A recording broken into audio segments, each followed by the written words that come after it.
الفريق يقدم ان شاء الله، اتوقع ان شاء الله بيقدم مستوى، والرايد بحاجه فوز واحد، وان شاء الله يعني يجيبون اللاعبين باذن الله ان شاء الله. لكن في المقابل الخصم جيد حتى الان في المسابقه. هجر فريق عنيد وكويس ومعه 5 نقاط ومتعادل يعني مع فريق زي اتفاق، يعني عنده نتائج حلوه، لكن ان شاء الله اللاعبين ان شاء الله ما يقصرون ويجيبون لنا 3 نقاط باذن الله ان شاء الله. التي كانت في الممتاز في السابق وهو الآن يعود بكل تأكيد بكل قوة. صافرة البداية لفريق هجر باللون الأزرق الفاتح، الرايد بشعاره الأحمر والأسود والشرطات البيضاء، رايد التحدي أمام شيخ أندية الأحساء. كرة ملعوبة بالراس، اتشالت من الديفنس على طول، اتشالت من إبراهيم شرحيل العايد بعد إصابة، بعد ما تغيب عن مباراة نجران الماضية على هذا الملعب الذي آخرت مباراة كانت لفريق الرايد التي خسرها 1-0. آخر مباراة لفريق هجر كانت أمام الفيصلي 1-1، ولذلك تأتي هذه المباراة مباراة مفصلية، مباراة ال3 نقاط. عنده جول واحد، كرة خطيرة ملعوبة، الهدف الأول من الهداف. كرة ملعوبة ولكن هذا اللاعب الحقيقة يعني غابة طويلة، كرة عرضية، كرة جول الله يا دي كوستا في وسط الملعب ناحية وليد جيزاني، بيحاول الرويلي يلعب كرة عالية بالراس إلى خارج الملعب. دي كوستا ركلة مرمى. حتى الآن 1-0 خلاص الوقت بدأ ربما يطلق الصافرة. مطرف فعلا صافرة النهاية، مطرف القحطاني منهيا الشوط الأول 1-0 لهجر من لعبة ذكية كانت من خالد الرجيب. ماذا في الشوط الثاني؟ هذا هو اللاعب النجم في الشوط الأول، هو الهداف، هو اللي يقول، هو الليدر اللي سجل، هو اللاعب الرائع، هو اللاعب الذي أربك الدفاعات الرائدية بالهدف الذي سجل. لذلك انتهى هذا الشوط 1-0. ماذا في راس التونسي؟ لا مجال للتفكير، يجب الحلول السريعة، يجب أن يكون الوضع أفضل في الشوط الثاني. هناك أيضا باتيرسو بكل تأكيد يبحث عن الأمان، يبحث عن التعادل، ويبحث عن مواصلة المشوار لهذا الفريق. عموما عدم رضا من المدرج هنا في ملعب المباراة. 1-0 هي مجمل الشوط الأول في مباراة الرائد هجر في الجولة السابعة من دوري زين السعودي، ولذلك تأتي نهاية هذا الشوط للفريق الهجراوي شيخ أندية الأحساء. التقيناك قبل بداية المباراة كنت متفائل، الآن بين الشوطين أنا أقدر نقول شيء الصراحة. أصلا التخبطات بادية من قبل بداية الموسم. ما نقول رسالة لأبو بندر، أرحم الجمهور، ما ننام بالليل نرتع برا النادي، يعني ارحم الجمهور. انت ما قصرت من ناحيه كل ما اصلا التخبطات ما بدات تو، تخبطات من قبل بدايه الموسم. انا ودي يجلس هو مصارحه مع نفسه ويعترف بالشيء هذا، انه جالس يسوي انفراده بالراي هذا اللي يسبب للفريق هذا. مستفيز. التشكيله مثاليه، التشكيله مثاليه. انا من افضل التشكيلات اللي دخلناها بدايه الموسم يعني. لكن هالشيء الترتيب مو بدايه الترتيب قبل المباراه، الترتيب من بدايه العالم مشتغله، تجيب لاعبين وحنا نجيب اشباه لاعبين، اللاعبين منتهين على مثل قولة سكراب. من تقصد بالتحديد؟ لا ما اقصد لاعب، لا ما اقصد لاعب معين، لكن اللي تشوفونه انتم شوف اللاعبين، لاعب منتهي من ناديه جاي متشبع ما عنده شيء يضيفه، لكن شوف اللاعبين اللي حدد من بالضبط. ما اقدر ما ابي اقول لك اسامي واذكر لاعبين او زي كذا بكيفهم، لكن انا اقول لك اللي جالس يصير هذا سكراب انديه، يعني النادي هذا لو اللاعب فيه خير مسك باللاعب، لكن يجيك لاعب معاه ورقه مخالصه من النادي، يعني دليل اللاعب مو مرغوب فيه بالنادي. يعني ضروره عفوا مو بالضروره. لا خليني اقول لك حاجه، انا لما اجيب اللاعب من النادي وعقده لسه ساري بالنادي هذا اقول والله جبت لاعب انا خطفته من النادي، لكن اجيب لاعب بهالطريقه هذه لاعبين مع اوراقهم مسجلهم ومبالغ عاليه بهاللاعبين هذول ما عندهم لاعبين الصراحه. من تقصد في كره هدف هجر؟ لا ما اقصد بكره هدف هجر اهداف طبيعيه تجي من غلطات كثيره الاهداف، لكن بهالطريقه هذه الصراحه مو بلاعبين.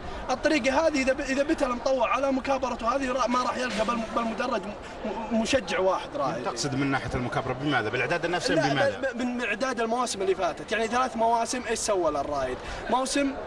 موسم بقينا قرار، وموسم على اعصابنا لنهايه الموسم، والموسم هذا شوف ايش جالس يسوي، بدايه اسوء من السيء. يعني الى متى الوضع هذا والحال هذه؟ الى متى؟ انا بدري الى متى؟ يعطينا هو جواب، يطلع مطوع يقول هذا الجواب، الوضع كذا وكذا حاصل.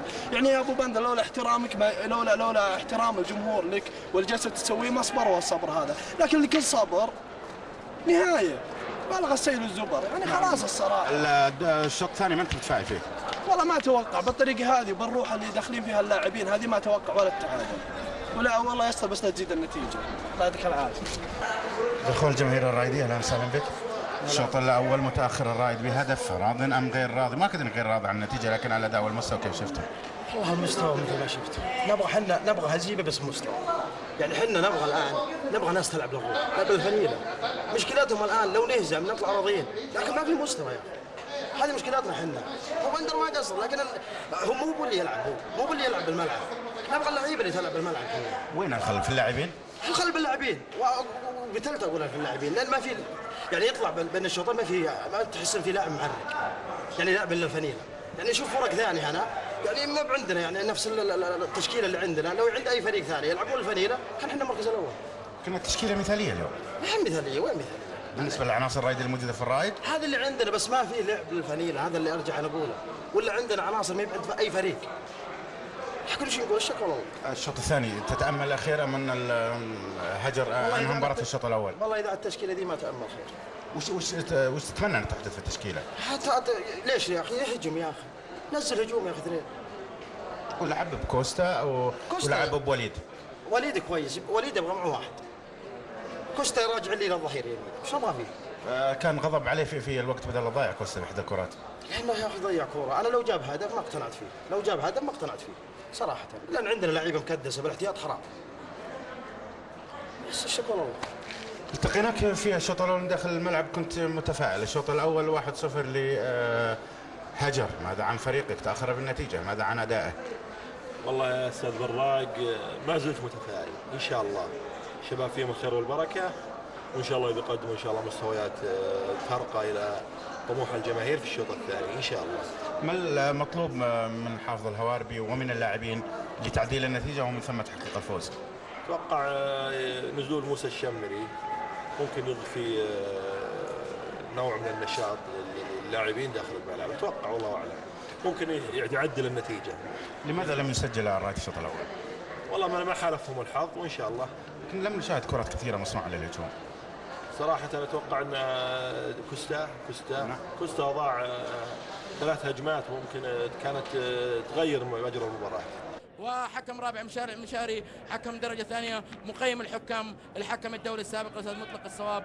وتحية لكل المشاهدين الكرام، أتمنى المتعة إن شاء الله في لقاء الرائد هجر في الجولة السابعة التي تأجل منها 3 مباريات بإضافة مباريات الفريق اللي تحت. ملعوبة طويلة فيها جول أخيرا، يا سلام عليك يا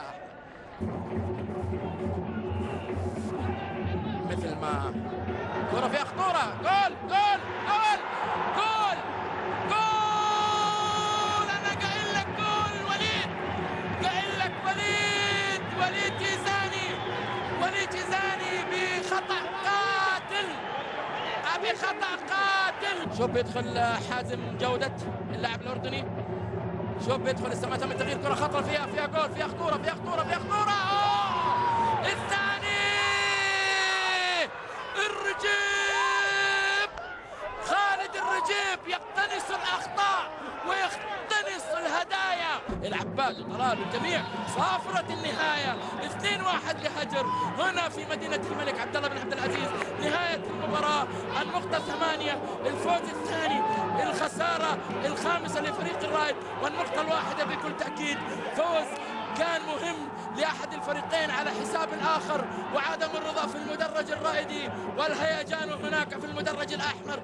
ألف مبروك لفريق الهجراوي، للمهندس عبد الرحمن نعيم، للمهندس عبد العزيز الكرنيس، لأعضاء شرف وجماهير نادي هجر، لكل محبين هجر، لكل شيخ الأندية في هجر. يستاهل الفوز، يستاهل ال3 نقاط، يستاهل التقدم بكل تأكيد.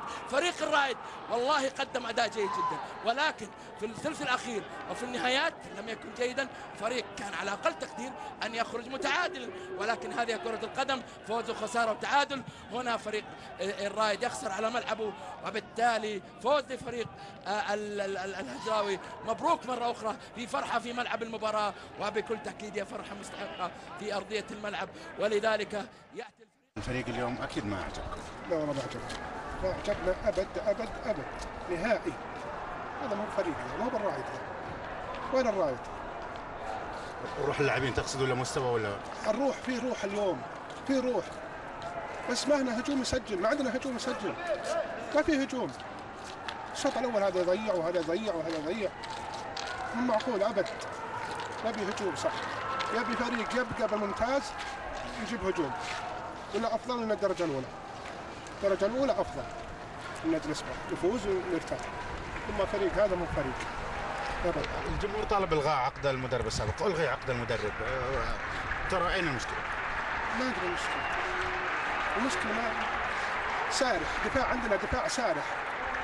الهدف الثاني ولا الهدف الاول؟ كلنا سارحين، ما في دفاع، ما في تنظيم، ما في، يركزون على الوسط وعلى الهجوم، الدفاع نسينا، الدفاع نهائي. طيب الله يعطيك العافيه. نستمر ايضا مع احد الاخوان هنا، حدث من الجماهير الرايديه. الخساره الجديده رايديه متعودين، شيء متعودين عليه ان الرايد من هزيمه لهزيمه. المصير اصلا هالسنه ان شاء الله راح نكون استراحه للفرقه الكبيره والفرقه الصغيره بعد. ليه اليوم الرايد ما عاد؟ ما راح يعود، خلاص الروح الانهزاميه جت زي قبل 3 سنوات، الروح الانهزاميه بدرجه اولى ما حصلنا فزع بدرجه ثانيه. هذه وين كان الخلل بالضبط؟ الخلل اداري بحت. من ناحيه كل شيء. اول شيء تخبطات اداريه من البدايات، تعاقدات، لعيبه ما في اجانب، يعني ندمنا على انتقال صلاح الدين العقاد في احدث فراغ كامل. اللعيبه اللي جايه، من اللعيبه الاجانب ما في الا عصام الراقي فقط اللي يلعب للرايد كانه من ابناء الرايد، هم الباقيين اللعيبه لا اجانب ولا سعوديين، وما طلب ديكوستا، اكون صريحا. لكن كان من ترشيحات المدرب السابق هو كوستا. المدرب اصلا جاي جوميز، وش النجاحات اللي حققها؟ قبل ما يتوقف الدوري كله كان في اللعيبه، كان في لعيبه. جوميز لو سمحت عفوا لا على المقاطعه. انهار النادي خلاص. جوميز هو اللي بدات التخبطات، بدا يجيب اللعيبه، صار سمسار للانديه للنادي الرايد، اكون صريح. كنت متفائل التقيناك، كنت متفائل الان بعد النهايه؟ والله شكرا الله، يعني فعلا فريق، يعني مو مسألة مدرب وبس، صح المدرب كان نقطة ضعف بالفريق وكان عله وكان متخبط جوميز، ولكن أثبت اليوم برضو اللاعبين يجب أنهم يحاسبون، ويجب أن الإدارة تقف معهم وقفة جادة. لاعبين بلا روح، لاعبين يلعبون يعني اللهم بالفنايل بس أشباه أنهم لاعبين زين وأنصاف لاعبين صراحة. اسمح لي أنا أقولها وأكون واضح زين، البالغ السيل الزبا. الجماهير اليوم جاية، الجماهير هي اللي وقفت مع الفريق، هي اللي يعني بتعاون من الإدارة وبتفاهم من الإدارة أقالت المدرب جوميز. الآن جاي عمر سويح، الهواربي ذا كويس، يعني اللاعبين هم اللي أثبتوا قبل مباراة هجر أنهم ما يبغون جوميز زين، جلس معهم أحمد غانم جلسة مصارحة وقالوا فعلا إحنا ما نرغب جوميز. شالوا جوميز الإدارة عشان اللاعبين زين يظهرون بالمستوى هذا. أنت تستغرب الصراحة. والله شفت المستوى هذا لاعبين حواري بيقدمون. المشكلة تغير المدرب، قالوا مدرب غيروه، لاعبين متخاذلين. أنا أراهن إذا كان في لاعب جوا الملعب معرق بالفنيلة، لاعبين منتهين الصلاحية، يجب تضحية باثنين ثلاثة وتغيير التشكيلة الأساسية كلها. في لاعبين، في الحضرمي، في نجوم كلهم برا 18 مطلعين. الانوار الخارجيه لملعب مدينه الملك عبد الله